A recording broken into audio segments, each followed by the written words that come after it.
Olá pessoal, tudo bem? Como é que vocês estão? Espero que todos estejam bem. Retornamos para mais um episódio do DGCast, o nosso podcast do blog do DG, cujo principal intuito é fomentar o estudo do direito notarial e registral, trazendo personalidades importantes da nossa área. O nosso podcast tem o apoio de dois parceiros, a Ciplan, que é uma empresa de softwares para cartórios, e a Deva, que é uma marca de roupa, um conceito de roupa que faz o bem, que ajuda o próximo e que me veste basicamente em todos os nossos podcasts. E no podcast de hoje, importante, o nosso podcast fica sempre disponível no YouTube, no canal do YouTube do blog do DG. Então, se você não está inscrito no nosso canal, inscreva-se, a hora é agora, tem um botão aqui abaixo do vídeo. E também você pode clicar num sininho, que é uma notificação de novos alertas para que todo novo vídeo chegue ao seu alcance. O nosso convidado de hoje é um amigo muito querido, tabelião, professor, escritor e algumas outras coisas mais que ele falará aqui, e possivelmente um dos personagens com o maior número de histórias na atividade notarial e registral. E eu torço para que hoje ele conte alguma inédita aqui para a gente. Breno Doris, seja muito bem-vindo ao nosso DGCast. É uma honra ter você aqui conosco nesse episódio mais do que especial. Vou começar da maneira clássica, então.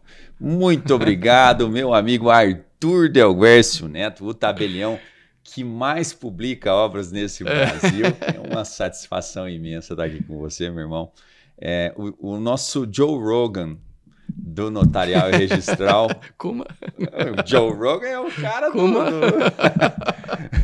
dos podcasts norte-americanos, é o principal. Então, aqui é um prazer muito grande estar com você para bater um papo, conversar sobre diversos temas.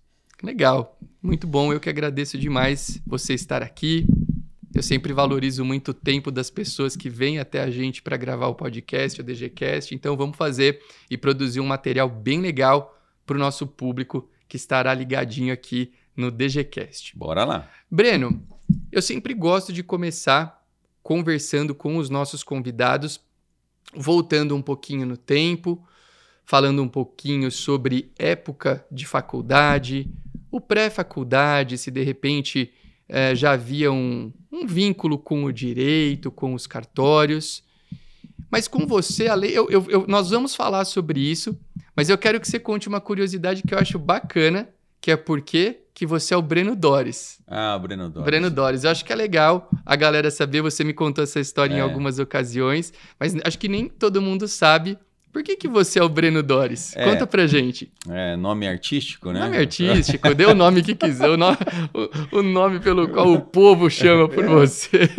Pois é. Por que você se chama Breno Doris, né? Você tem uma história curiosa com o nome, acho que é bem legal começarmos por aí. Meu pai é muito conhecido em Votuporanga e o nome dele é Marco Antônio da Silva Doris.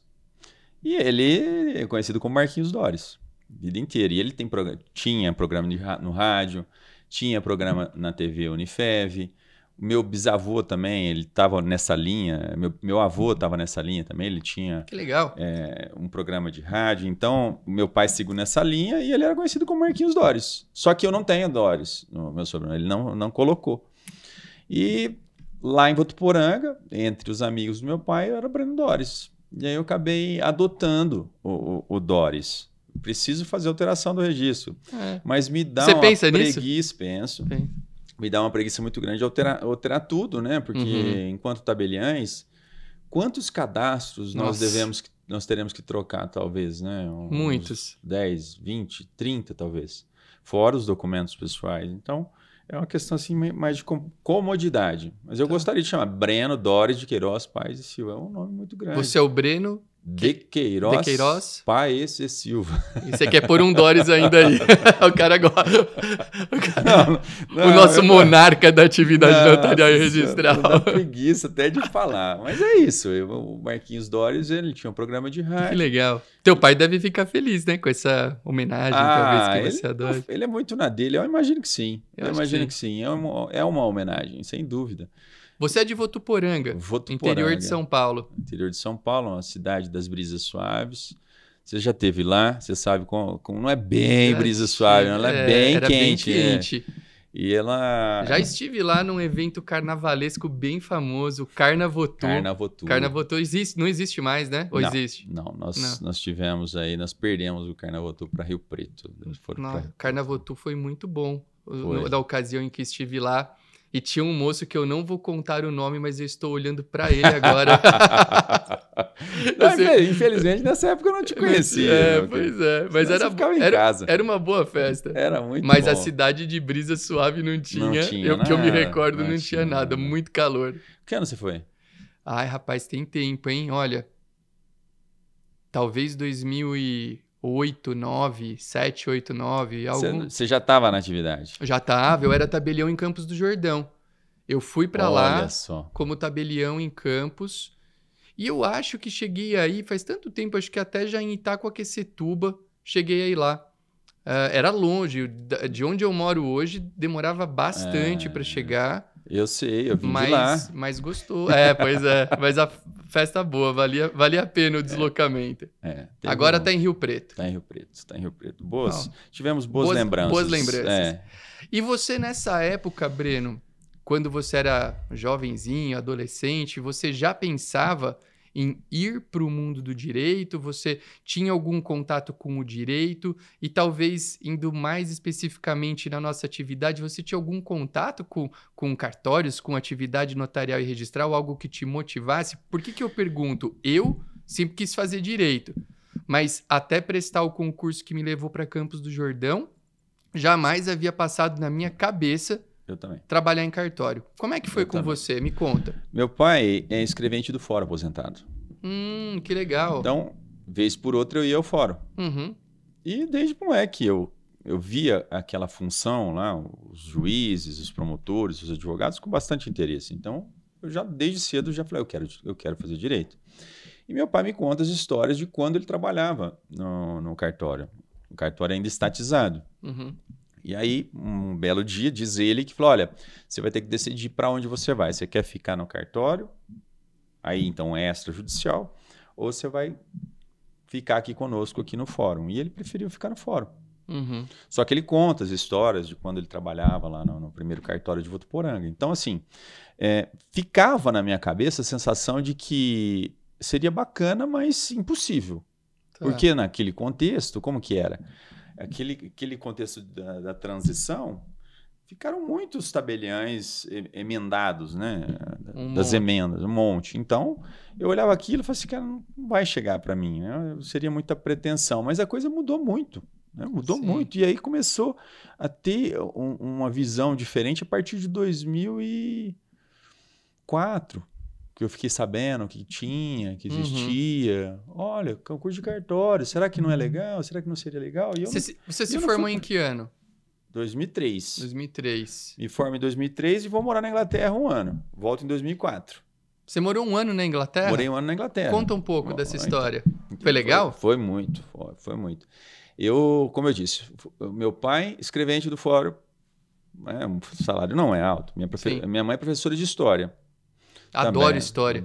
Você sabe, olha que interessante, quando eu estava no colegial, eu sempre quis fazer direito, também por vocação familiar, aquele lance, família no meio e tal, mas eu gostava muito de história, até hoje eu gosto.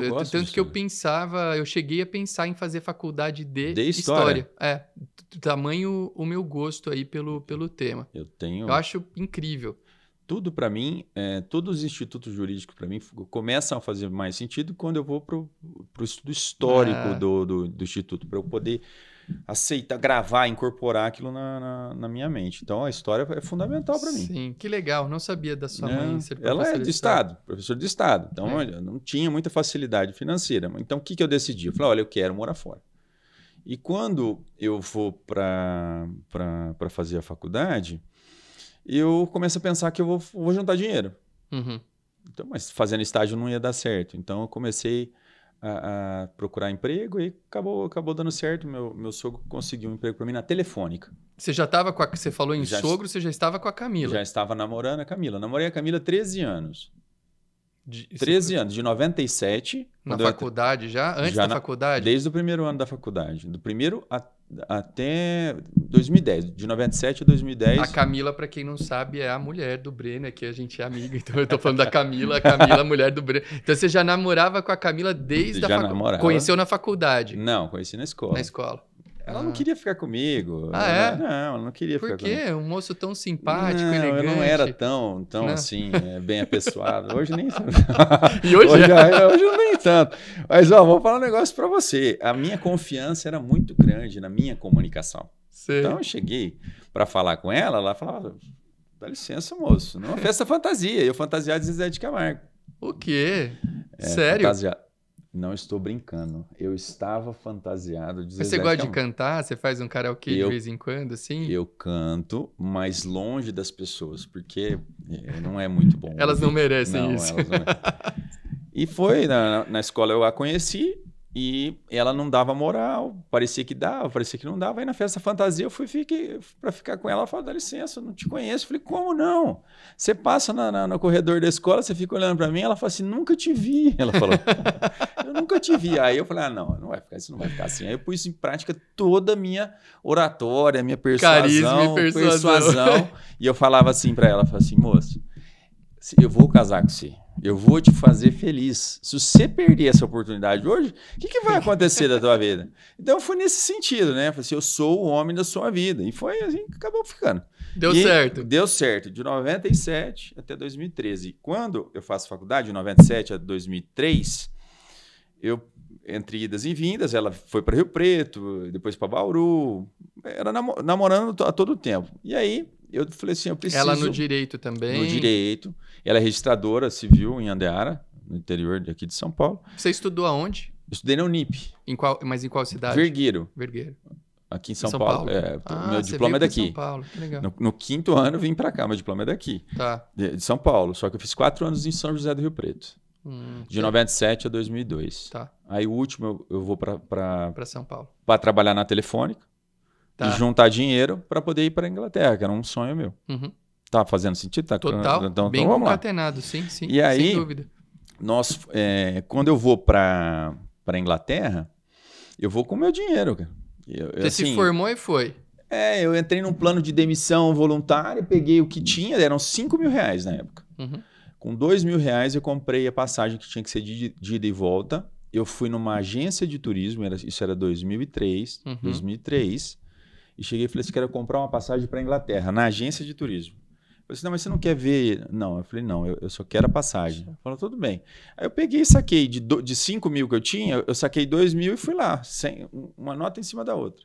Falei, moça, pode ser que você seja deportado. Eu falei, não, eu sei que eu posso ser deportado, mas eu já tinha amigos lá me assessorando. Vem, a gente faz a tua matrícula aqui, mandei o dinheiro pro cara, então estava mais ou menos nesse sentido.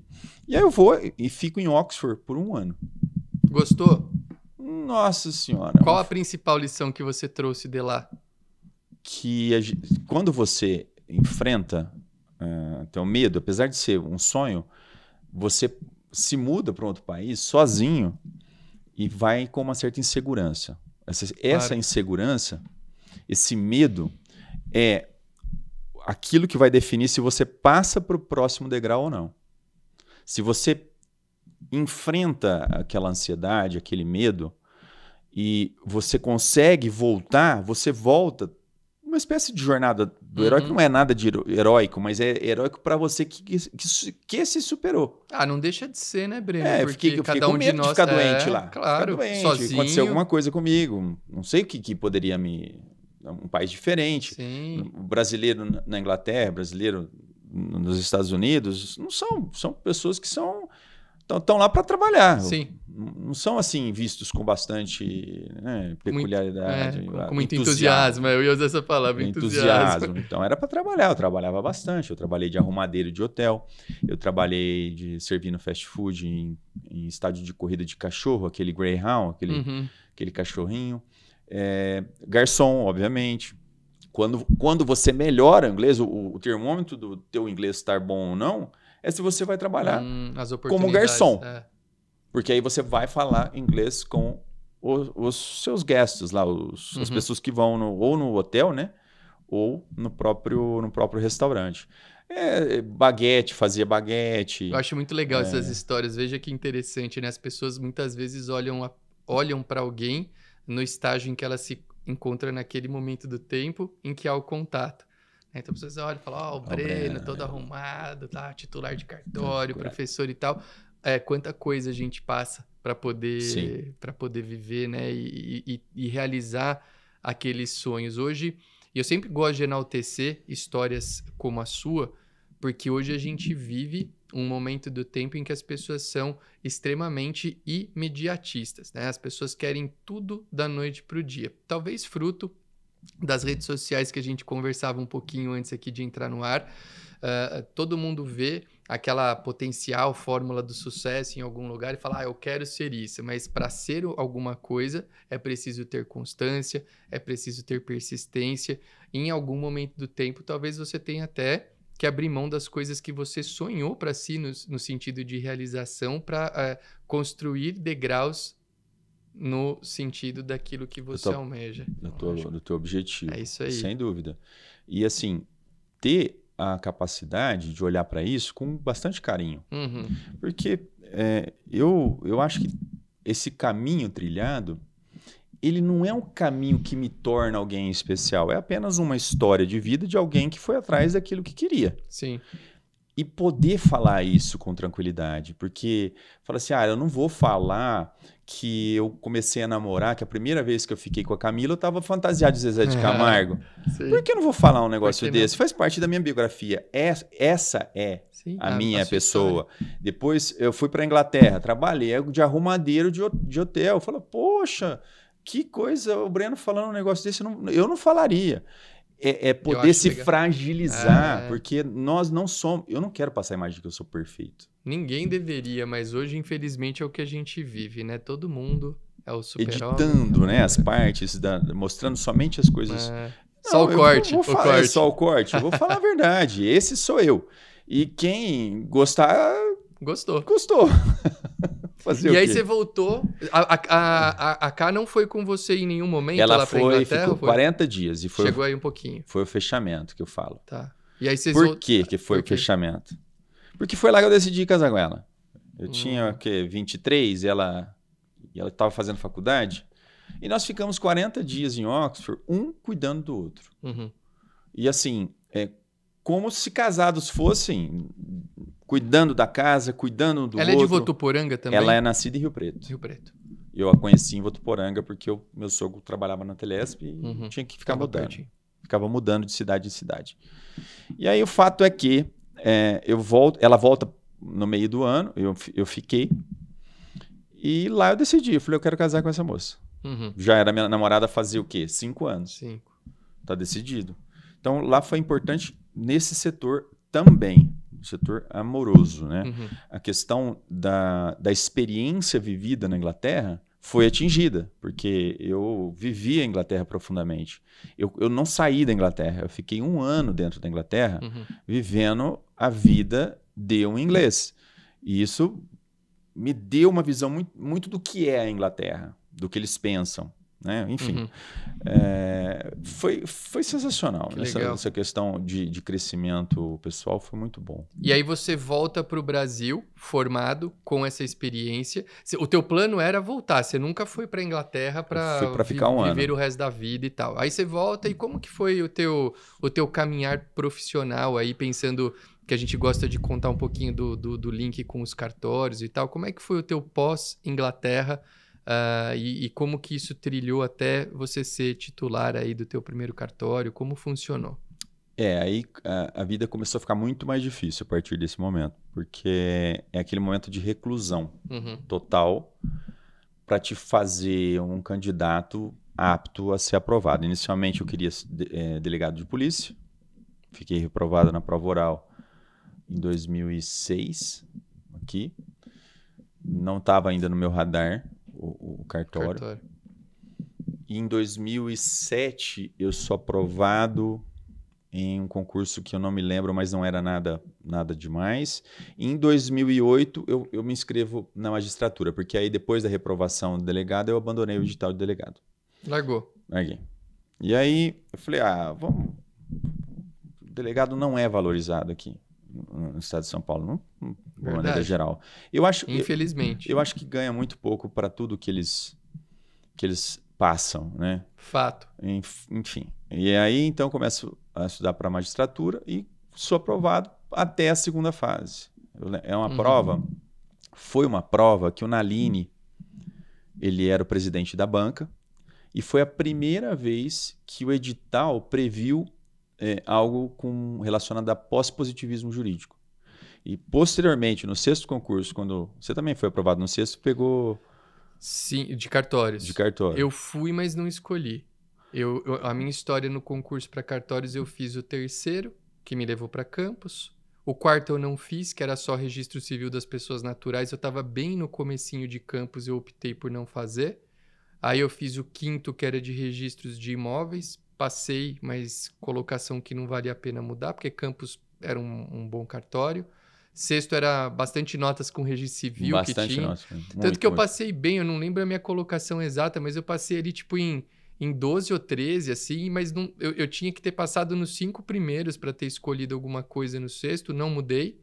E no sétimo que eu passei bem em todos os grupos, e aí eu mudei para Itacoaquecetuba. Foi isso. Então, mas o sexto eu prestei. Foi nesse que você prestou? Foi no sexto que eu encontro a Naline no local da entrevista e sempre...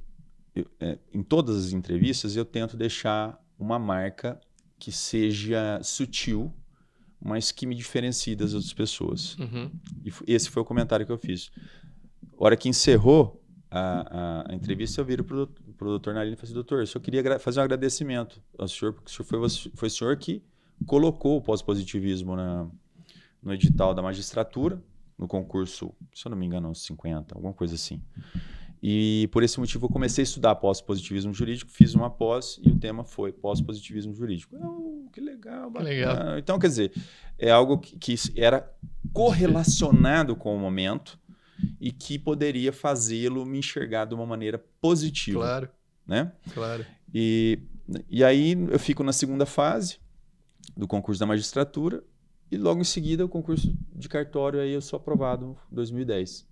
Interessante. É um concurso de 2008, 2009. E aí você começou... Você já foi para o teu... Não era o teu atual cartório, né? Eu lembro que você... Onde você começou? Álvares Florence. Onde é? É uma cidade ao lado de Votuporanga. Notas e registro civil? Notas e registro civil. Pequenininho? 3.000 habitantes.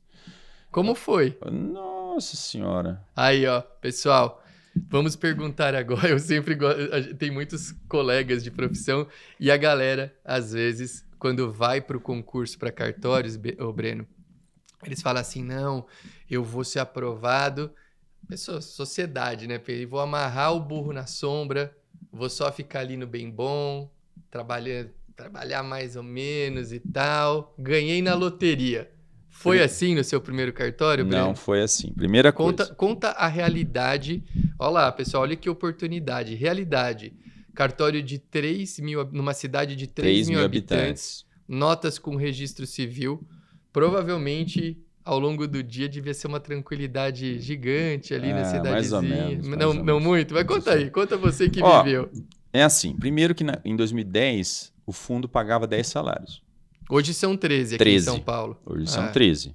Tem estados que pagam até mais. Então. Acho que Rio Grande do Sul são 20 salários, se eu não me engano. 20 salários? Se eu não me engano, é isso. E tem lugares que pagam menos.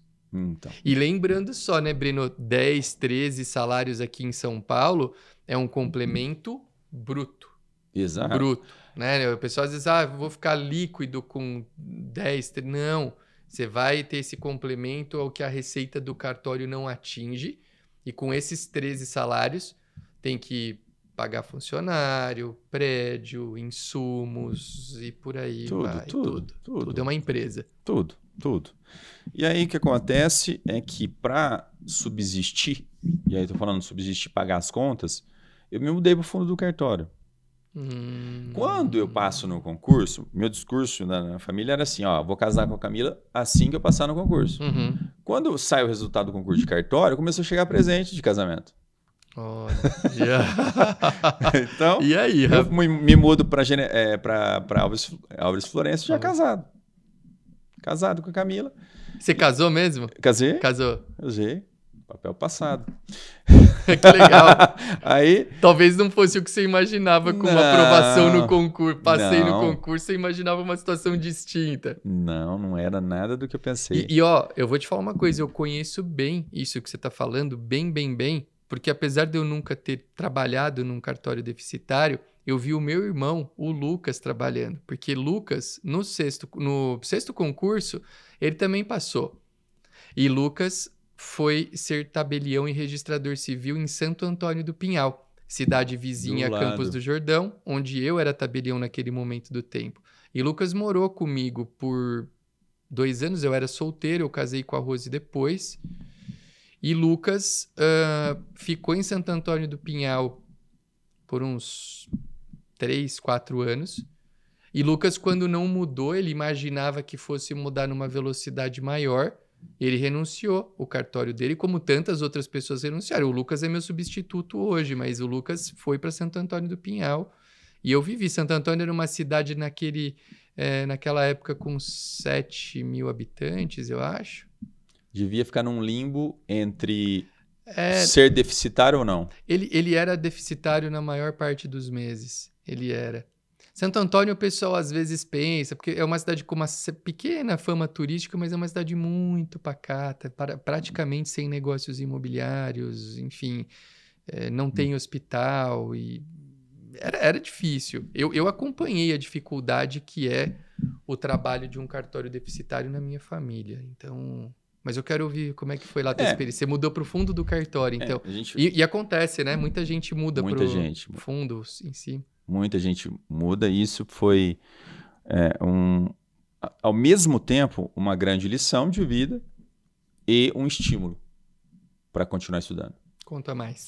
Porque nós colocamos uma divisória, então o cartório ele foi feito para ser um cartório prédio. Camila contigo? Comigo. Já aprovada? Uh-uh. Ainda não. A Camila passa no 8º. Tá. Mas vamos... E aí o cartório fica pequeno aqui e nós adaptamos o layout do cartório para uma casa. Então, onde era o balcão, nós colocamos uma televisão, fizemos uma sala. Onde era o escritório, nós fizemos o quarto. Onde era uma copa, a gente fez uma cozinha. Uhum. Nós tomávamos banho num banheiro menor que essa mesa aqui. Menor que essa mesa. O vaso ficava em cima o sanitário ficava em cima do chuveiro. Como assim? Não foi feito, aquele banheiro não foi feito para ter chuveiro. E aí nós colocamos um chuveiro. Tá. Aí, quando chovia, mofava a parede. Olha aí o bilhete da loteria, gente. Olha aí, ó. Aí, ó, o cartório, o guarda-roupas ficava ali com a parede mofada, então pegava tudo o cheiro na roupa. E aí, esses fatos, a Camila odeia bicho, parecia bicho lá pra caramba, tipo morcego. Uhum. E sempre estarmos no vermelho, na conta corrente. Ela chega um belo dia, ela falou assim, não dá mais. Eu falei, não dá mais? Não dá mais. Nós vamos voltar a estudar sério. Porque até então eu ficava trabalhando lá na frente. Uhum. E sozinho para poder dar conta de toda a demanda. Não tinha. Só você? Só eu. Aí eu contrato uma estagiária, a Camila, também chama Camila. Outra Camila. E ela vai ganhando autonomia até o momento que eu a contrato como escrevente para poder sair e ir pro cursinho. Eu e a Camila. Porque naquele tempo o cursinho era diferente de hoje, né? Tudo presencial, né? Tinha que ir lá. A gente fazia cursinho de final de semana. Eu saía do cartório na sexta e eu fiz muita aula com o professor Vitor Kimpel lá no VFK. Eu ia na sexta-noite, na sexta-tarde eu saía do cartório, tinha aula sexta-noite, sábado e domingo o dia inteiro. O mais moderno... Privilégio. O mais moderno que eu cheguei a ter de online e congêneres na minha época de estudo para concurso foram... os cursos com o professor Flávio Monteiro de Barros, do FMB. Sim. Ele mandava um tubo com 15 CDs, que eram as aulas gravadas num CD, vinha por correio, e aí eu assistia à noite em casa. Sensacional. Eu tenho alguns desses CDs guardados até hoje, é uma relíquia, cara. Isso é uma relíquia mesmo. E eu adorava. O Flávio Monteiro de Barros era A gente teve aula em cursinho com um nível de professores muito top, né? Hoje não que hoje não tenha, mas como tudo proliferou, muito nível mudou. Cara, eu tinha aula com o Marcato, com o Guilherme Nucci, com o Manuel Calças, com o Flávio Monteiro de Barros.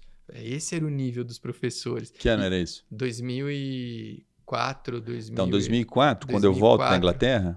2002, 3 e 4, que foram os 3 anos que eu estudei para concurso. Quando eu volto da Inglaterra, eu fui fazer Damásio. E depois, claro, né? Depois que eu passei em campus, eu continuei estudando e sim. continuei com o professor Vitor. Aí eu já fui para um nicho mais específico um pouco, que era a galera que dava aula para cartório. Porque, como eu disse, até 2004, eu não pensava em ser tabelião. Então, eu fazia um curso preparatório para concursos estaduais. MP, magistratura e tal. Passei em campus, o meu foco mudou. Eu falei, não, eu tinha o ideal de mudar para um outro cartório que não ficar lá em campus e tal, direto. E só que aí você já vai para aí já era o professor... Aquela época, professor Vitor. Só o professor Vitor Kimpel que tinha um curso especializado mesmo em cartório. Sim. Hoje há outros por aí. Nem todos mas confiáveis, mas muitos. Eu tive aula com o Fernando Capês. Bom demais. Nossa. O ministro da Justiça, aquele Cardoso. O ministro Cardoso esteve com a gente num evento da OAB recentemente. Foi incrível. Super articulado. Administrativo, maravilhoso. O Rios Gonçalves, Victor. Processo civil. Não, era penal. Marcos Vinícius. Marcos Vinícius. Acho que ali a família tem mais de um professor, tem gente no processo civil também. Aquele tributarista mais famoso, que me foge o nome agora, ele deu aula na USP, eu acho. Me foge o nome, eu vou lembrar. Mas me conta, aí você voltou pros estudos. Aí eu passo em 2010 e em 2011 eu volto a estudar. Vou até a prova oral do 7º. Tá. Da Agapito. Eu nunca esqueço da prova com a Agapito. Foi minha examinadora. Ela acabou comigo. Um beijo pra Priscila Agapito, que eu adoro também. Priscila Agapito. Nossa, também. Ela e uma pergunta, uma grande referência. Ela perguntou assim, se eu lavraria uma escritura em que o casal quer dividir o usufruto, sendo que o marido fica com a parte da frente e a mulher fica numa edícula no fundo, a título de usufruto. Você lavraria? Aí eu falei que lavraria. Aí ela pegou e falou assim, mas não fere o princípio da unicidade matricial? Unitariedade matricial? Aí eu falei, é mesmo, né? Pensei. Aí eu voltei. Aí fiquei... Você não era o Breno hoje, Breno Doris de hoje? Não, eu não sabia. Eu me perdi na questão naquele momento. Breno Doris de hoje. Eu fui subtraído, a minha mente dormiu. Lição aprendida, viu? Para os meus mentorados hoje em dia é uma dessas. Cara, isso que você viveu, a maioria da galera que presta concurso para cartório vive. Passa, mas tem que continuar estudando. Sim. Porque no concurso para cartórios não há uma promoção como em outras carreiras que o tempo e o merecimento te levam a novos postos. Talvez porque haja uma diferença de ganho entre os cartórios. Você tem que fazer outro concurso, seja de provimento ou de remoção, porque você pode concorrer em todos. Mas você sabe que o João Massoneto, o Joãozinho Olhos de Esmeralda, quando esteve aqui, ele falou que uma das coisas que ele defende e que ele gostaria de ver acontecendo na atividade é a gente ter a oportunidade de uma remoção mais direcionada para a nossa área. Porque depois de um certo tempo, a gente perde um pouco o contato com certas matérias que não utilizamos realmente na nossa atividade. Então, ele defende um pouco esse concurso para o titular, que seja um concurso mais específico para a nossa atividade. Essa ideia me agrada, eu acho legal. Mas, enfim, aí precisaria mudar muita coisa. Precisaria, né, mas vamos lembrar que no começo houve um questionamento judicial a respeito da possibilidade da remoção ocorrer só por títulos, né? Então, enfim. Mas e aí? Aí você não conseguiu ser aprovado ali no 7º? No 7º, lição aprendida, muita coisa aprendida. Tem algumas que eu contei na nossa live, né? Lições de prova oral. Paletó, né? Do paletó, que eu esqueci o paletó. Essa aí eu não esqueci o paletó, mas eu não olhei o horário direito. Então, essa foi uma outra lição aprendida.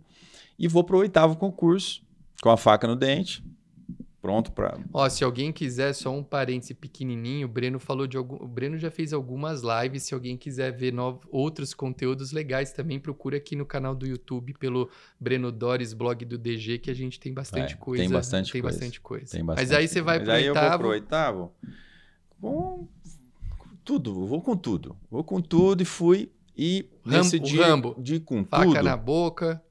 a lição aprendida foi cuidado com a tua mente. O que acontece?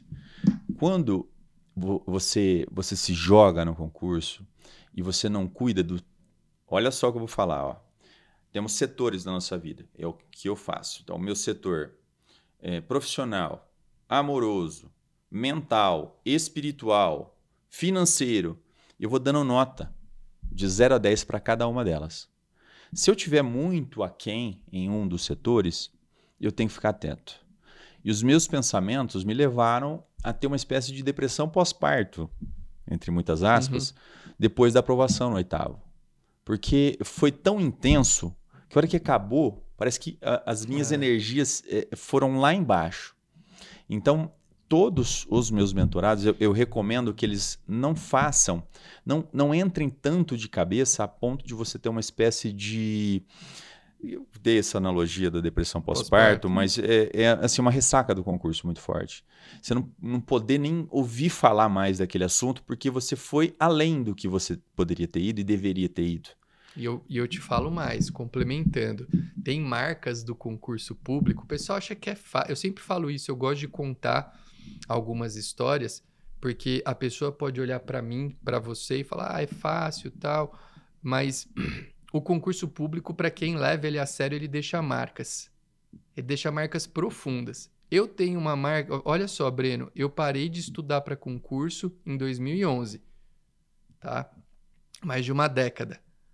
E eu tenho até hoje uma marca profunda, que é a grande dificuldade de realmente relaxar nos momentos que são destinados para o relaxamento. Por quê? Eu tenho isso. Porque até 2011 eu estudava, eu ia para o cartório em Campos do Jordão de manhã, 9h30, 9h30, trabalhava, voltava às 18h para casa. A minha noite e o meu pré-cartório tinha sempre estudo no meio. Final de semana tinha estudo no meio, muitas vezes em sábados e até domingos. E hoje, a Rose, a minha mulher, até eu peço para ela, se você perceber que eu tô meio assim exagerando, meio esquisito, alguma coisa, me dá um toque, porque tem finais de semana que eu não tenho nada para fazer, mas parece que eu tenho um incômodo de querer achar alguma coisa para fazer. Ela fala, meu, o que você está procurando? Não, eu falei, eu tenho talvez que fazer algo. Não, você não tem que fazer nada, você tem que cuidar dos teus 3 filhos, relaxar tua cabeça, não fazer nada, num dado momento, descansar. E essa é uma marca, por exemplo, que eu carrego é algo que eu tenho que lidar até hoje. Até hoje eu enfrento essa dificuldade. Por quê? Porque talvez tenha ido um pouquinho além.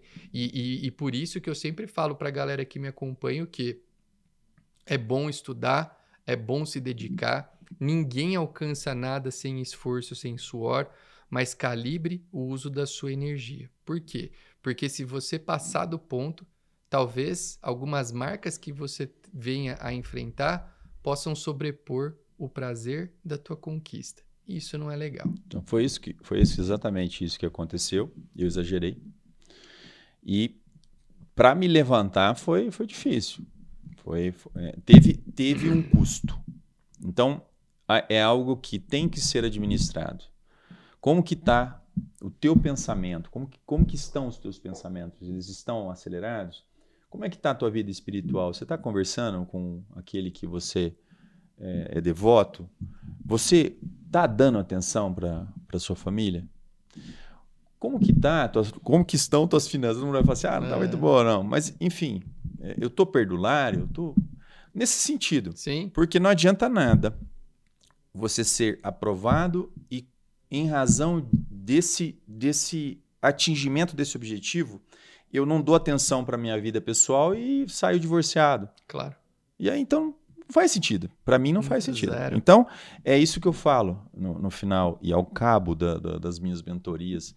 para provas orais de cartório, é sobre isso, sobre essa experiência que eu vivi no 8º.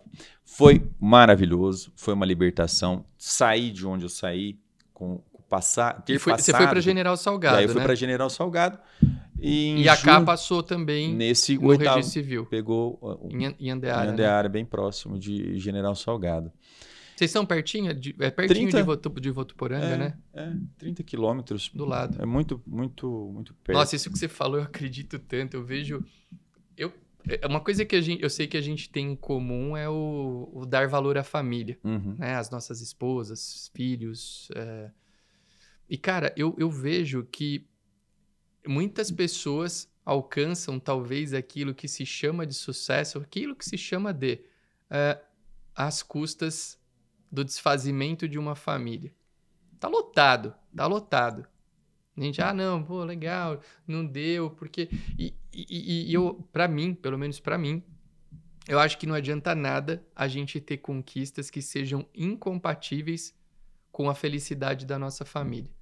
Porque, às vezes, você busca coisas sob o argumento do sucesso que são incompatíveis com uma estrutura familiar.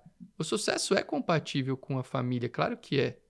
Desde que você tenha alinhado muito bem os teus valores, as tuas verdades, os teus ideais. Sempre isso. Nada do que eu faço na minha vida é desalinhado aos meus ideais, aos meus valores, às minhas verdades. Exato. E dá, né? As pessoas têm que entender que é possível, sim, a gente ter aquilo que se chama de sucesso alinhado a valores familiares. Claro que é. Para mim não faz sentido. Simplesmente, quando a Camila entrou na minha vida, eu sou sanguíneo. Você está a par dos 4 temperamentos, sim, né? Então, conta para o pessoal. Existe esse estudo que fala dos temperamentos, que são marcas que nós temos indeléveis, elas são minerais. Então, os temperamentos, junto com o caráter, formam a personalidade. O temperamento você não consegue modificar. O caráter, ele se dá em razão das nossas escolhas e das nossas experiências. E essa soma nos dá a personalidade. Eu sou... o meu elemento da natureza é o ar. Uhum. Por isso que eu gosto de falar. Acha. E o ar, ele se dispersa. Então, eu sou uma pessoa que tendo a ser mais superficial. Uhum. Uma pessoa que não aprofunda. Eu luto muito contra esse temperamento. E a Camila é o oposto. A Camila, ela tem o elemento terra. Tá. O elemento terra, ela é melancólica, é o nome do temperamento dela, e ela aprofunda em tudo. Então, quando ela entra na minha vida, ela fala assim, olha, você foi lá em tal lugar? Fui. O que fulano falou? Ele falou isso. Mas o que mais? Mas por que você não falou isso? Por que você não falou aquilo? Por que você não questionou? Eu falei, gente, é totalmente o oposto. Eu me dou por satisfeito com muito menos informação. E assim é o nosso relacionamento. E ela dá, lá em casa é o inverso. É o inverso? Eu sou meio mais do perguntar, aprofundar. Rose, às vezes eu conto uma... Mas você não quer saber mais? Eu quero te contar mais. Você já falou. Tá bom, você já falou. Desse jeito. E aí é bem isso. Ela dá uma organização para minha vida.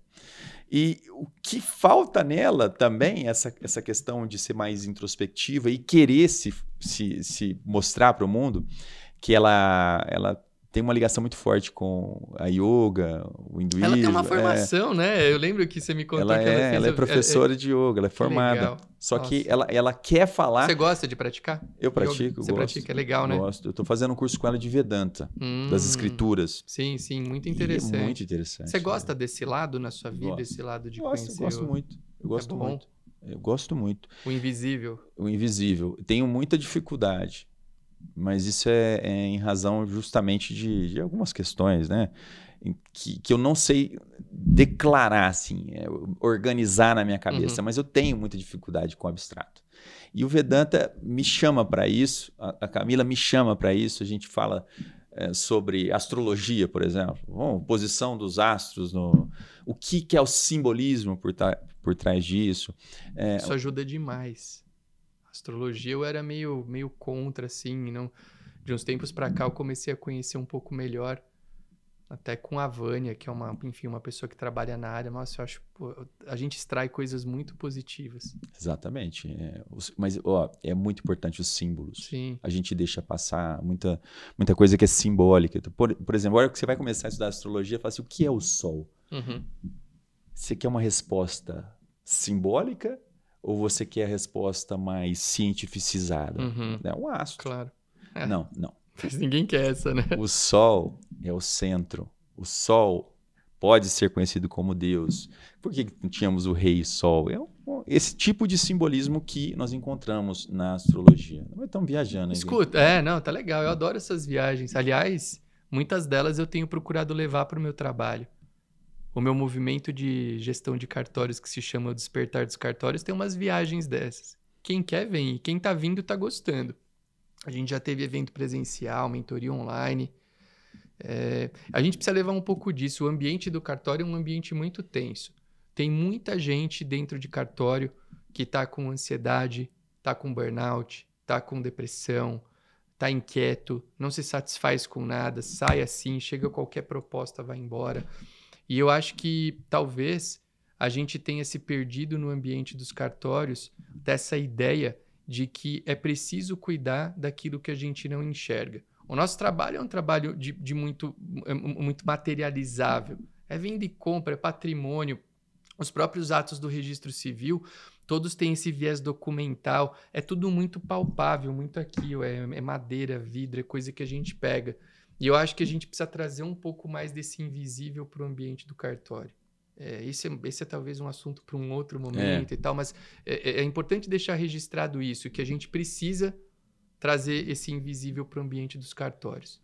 Você está em General Salgado há quanto tempo, Breno? 2013 São eu 10 chego... anos. Isso, mais 11, de uma década. 11 anos.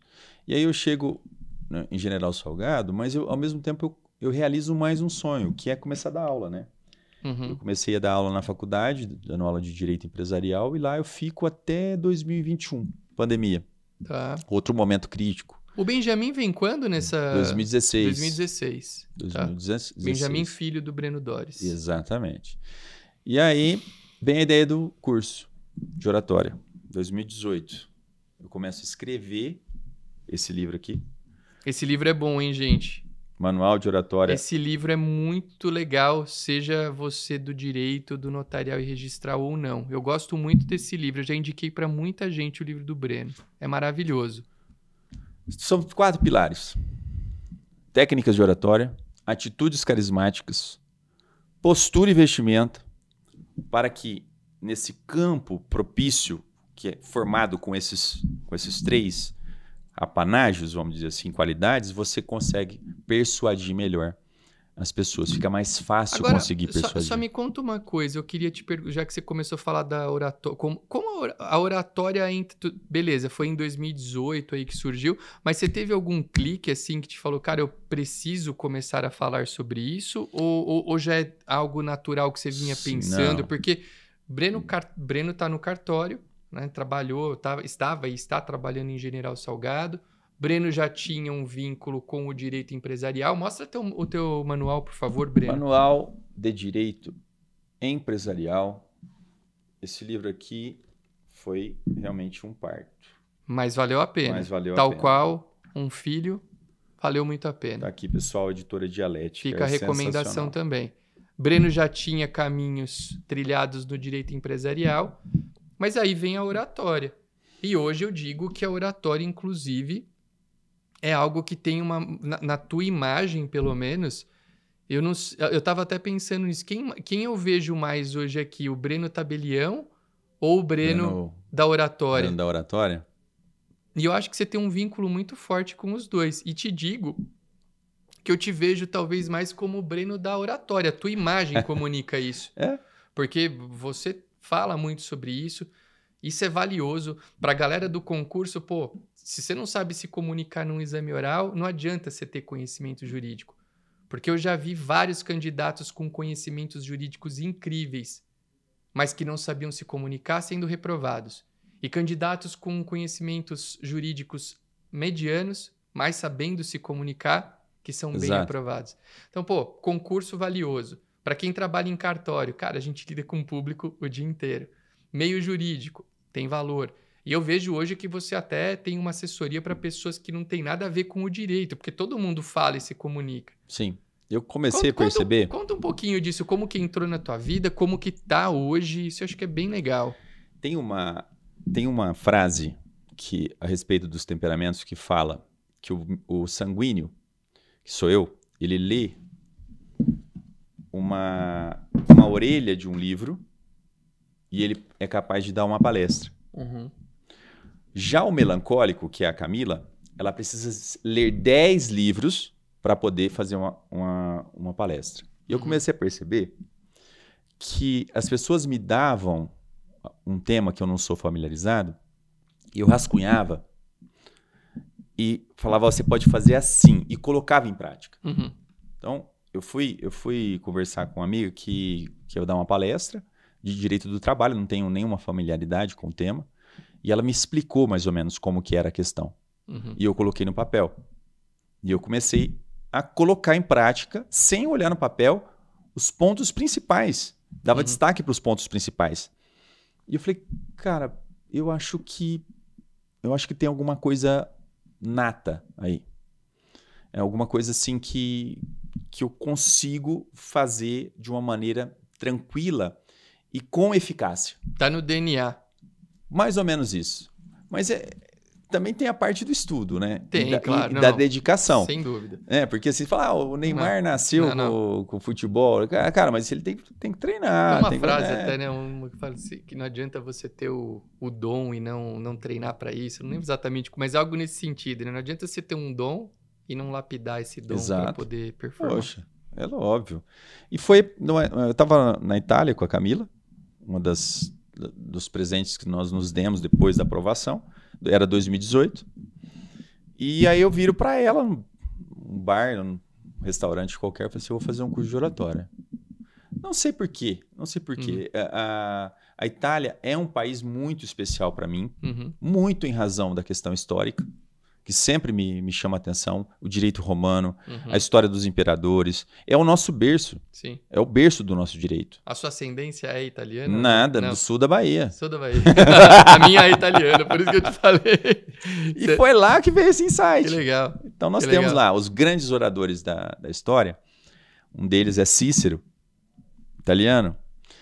Nós temos aí vários filósofos. E aí, esse é um ponto assim, que eu trago na oratória, para dizer o seguinte, eu não trato a oratória com a superficialidade que muitos aí que dão uma aula de oratória, que eu vejo que estão pipocando.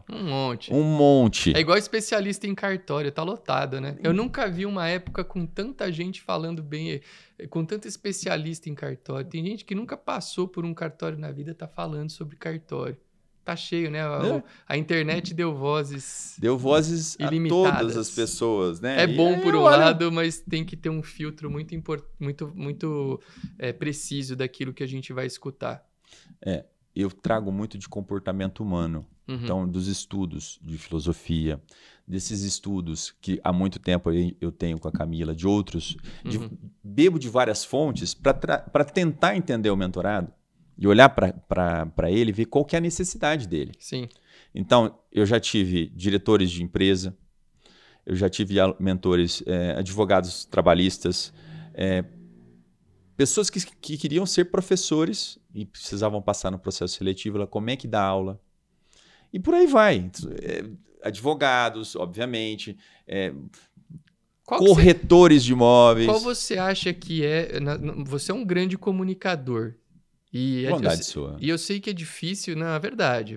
A gente tem que elogiar quem merece elogio em alguns aspectos. Você é um grande comunicador. E eu te faço uma pergunta. Eu sei que é difícil, mas se você pudesse separar, pensar uma característica que você diz que é aquela característica que tem que estar presente nos grandes comunicadores, qual seria?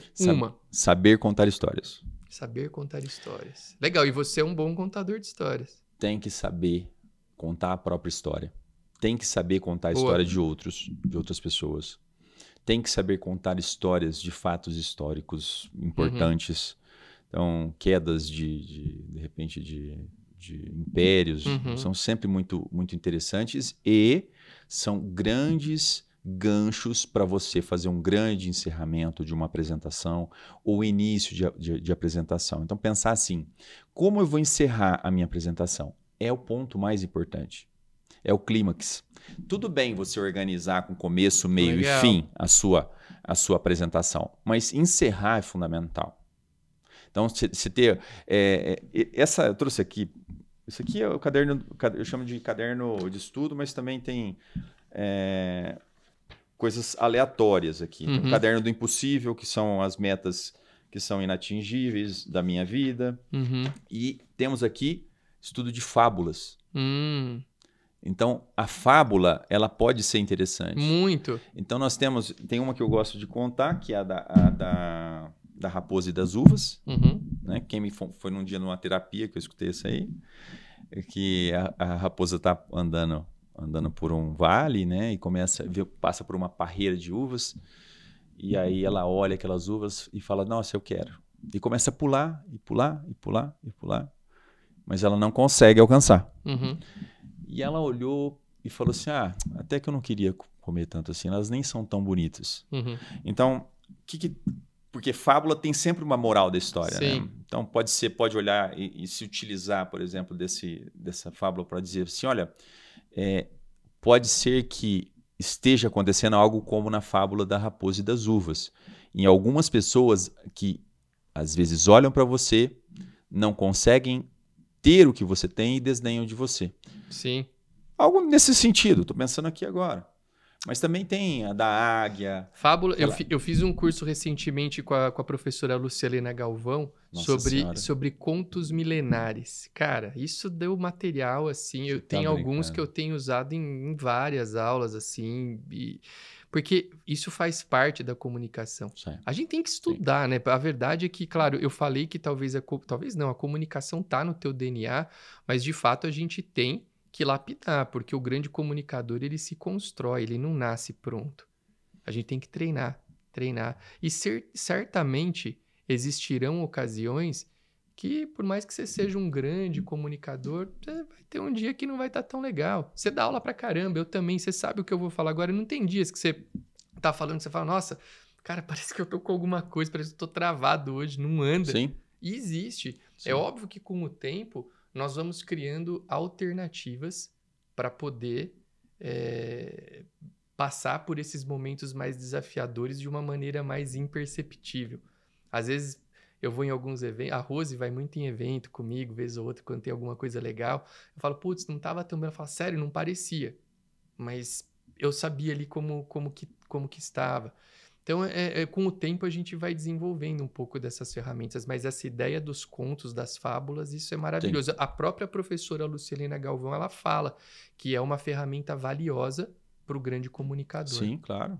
Tem que ter uma lista de histórias. Muito. Eu tenho uma lista de histórias. E as nossas, claro, né? As nossas histórias também. Putz, cara, tem histórias que... Você falou de polícia, eu fui aprovado no concurso de delegado da Polícia Federal, junto com o 3º concurso de cartório.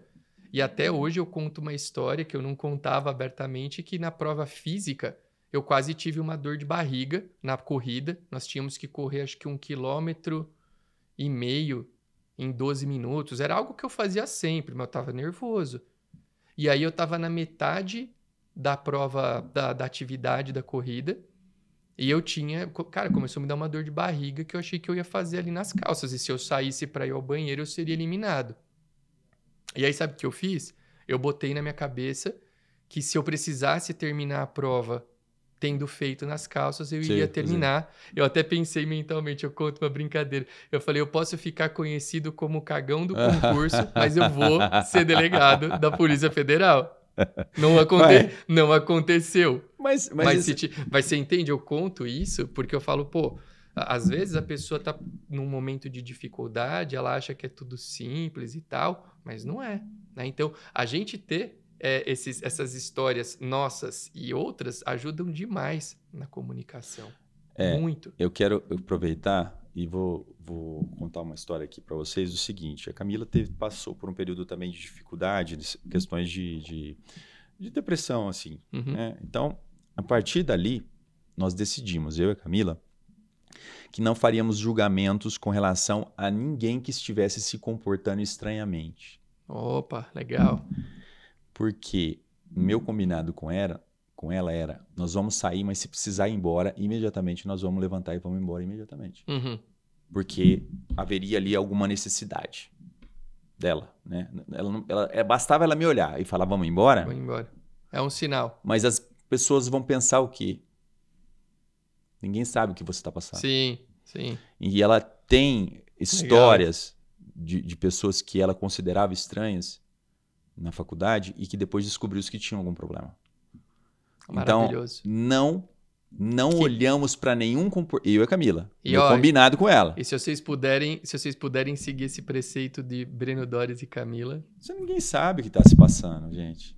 E eu tenho muito sensacional. Um negócio no livro, uma parte que eu falo, não critique, não reclame, não conte histórias tristes, mas, sobretudo, não julgue.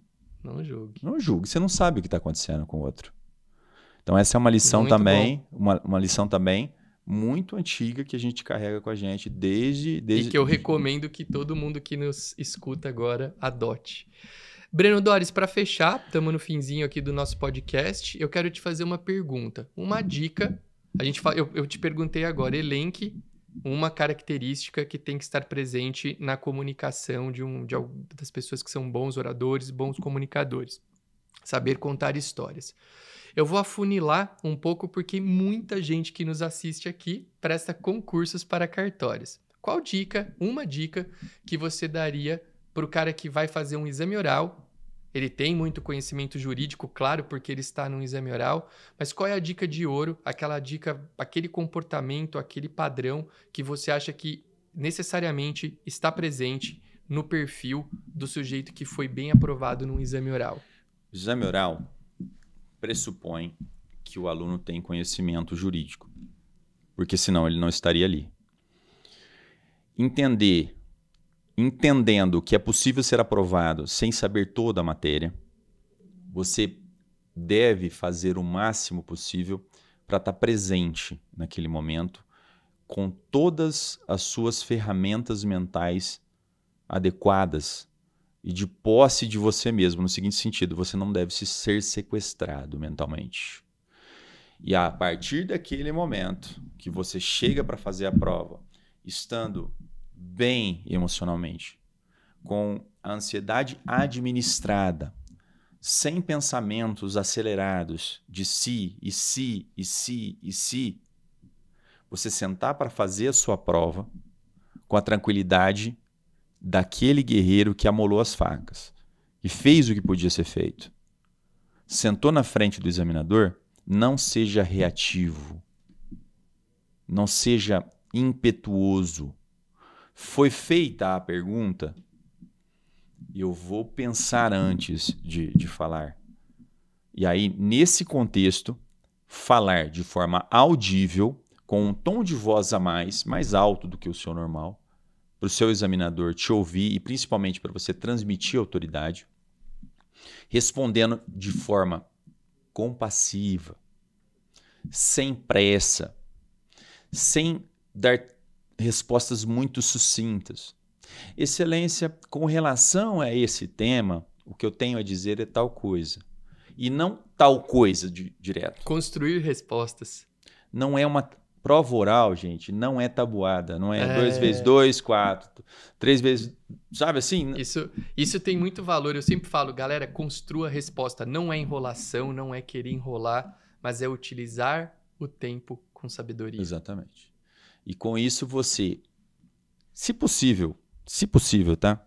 Você imprimir uma entonação de voz nas palavras, isso a gente chama de modulação de voz, é uma regra que eu criei, chama negrito, itálico, sublinhado. As palavras que você destaca no teu texto, você fala num tom de voz mais alto.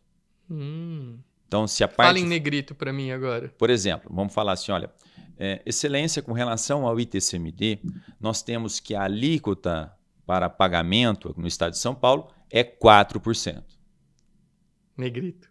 Negrito Legal. nos 4%. Gostei. Então, essa modulação de voz. E ficar amigo do silêncio. Você não precisa de falar né, entre as frases. Então, fazendo essa tranquilidade de alma, falando um pouquinho mais alto do que você está acostumado, para você imprimir um pouco de autoridade. Uhum. Quem não se sente seguro, fala baixinho. Sim. E aí você a pessoa não passa muita credibilidade. Agora, se você fala num tom de voz um pouco mais alto, quem está te ouvindo fala assim, olha, esse cara está sabendo o que ele está falando. E sem falar o o o i, entre vírgulas e pontos finais mentais. Legal. Que são os momentos em que você tem que respirar. Fazendo isso, só fazendo isso, a sua prova é outra prova. Muito diferente do que de uma pessoa despreparada, uma pessoa que está lá, vai realizar a primeira prova oral no dia da prova. Entenda bem. Você tem que se treinar, colocar numa situação de prova oral, para você ver como você age. Uma final de Copa do Mundo, o jogador vai para a final da Copa do Mundo sem treinar? Não vai. Não vai. Então, esse é o ponto. Legal, legal. Gostei muito.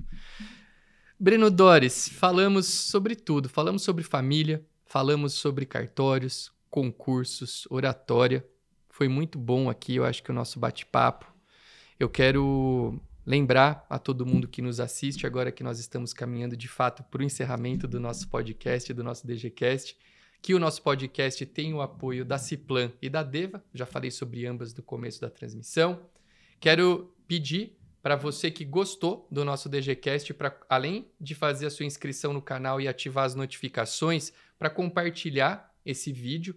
Tem uma setinha abaixo do vídeo, você pode clicar, gerar um link e mandar nos seus grupos de WhatsApp, no grupo da família e tal, para as pessoas poderem ouvir tudo que nós conversamos aqui nesse episódio que foi tão legal. E também eu sempre deixo aqui um espaço, né, antes de encerrar, para que os nossos convidados deixem aí uma mensagem final. E eu queria abrir esse espaço para você, te agradecendo por você ter aceitado vir aqui conversar conosco, por contar um pouco da tua história, da tua jornada. É óbvio que em 1 hora, que é o nosso tempo aproximado aqui, a gente não consegue abordar tudo, mas já foi. Mas eu acredito que a gente tenha falado aí sobre muitas coisas legais e que gerarão valor e gerarão boas ideias nas cabeças das pessoas que estiverem escutando. Então, quero te agradecer e pedir para você deixar uma mensagem final aí para a galera antes da gente encerrar efetivamente o nosso episódio do DGCast. Meus caros amigos do DGCast, eu gostaria muito que vocês estivessem mais próximo de mim nas redes sociais, me seguissem lá pelo Instagram, Breno Doris, o meu site também tem os meus cursos. Entre em contato, inbox se você tiver alguma dúvida, qualquer tipo de sugestão, estamos aqui abertos para esse tipo de situação. E dizer apenas e tão somente ao meu amigo Delguércio Neto, que nós somos muito parecidos em muitas questões. E o que mais me chama a atenção é a questão da espiritualidade. Então, se eu fosse dizer alguma coisa para as pessoas, é buscar essa abstração, eu não sei como as pessoas vão chamar isso. Eu vou chamar o divino, né? Meu Deus, né? O divino.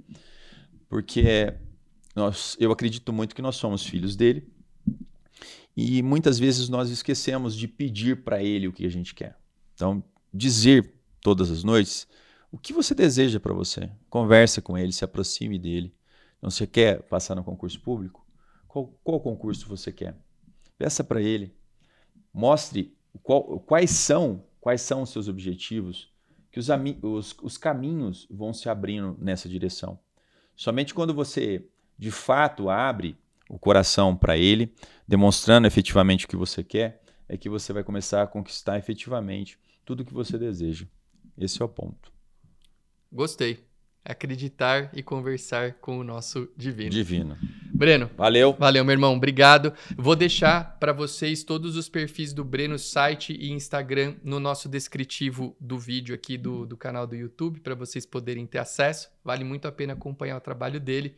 E é isso, gente. Muito obrigado por mais essa atenção de vocês em um novo episódio. E a gente se vê em breve por aqui em mais novidades do nosso DGCast e de tantos outros vídeos do nosso canal do YouTube. Um abraço e até mais. Até mais, gente.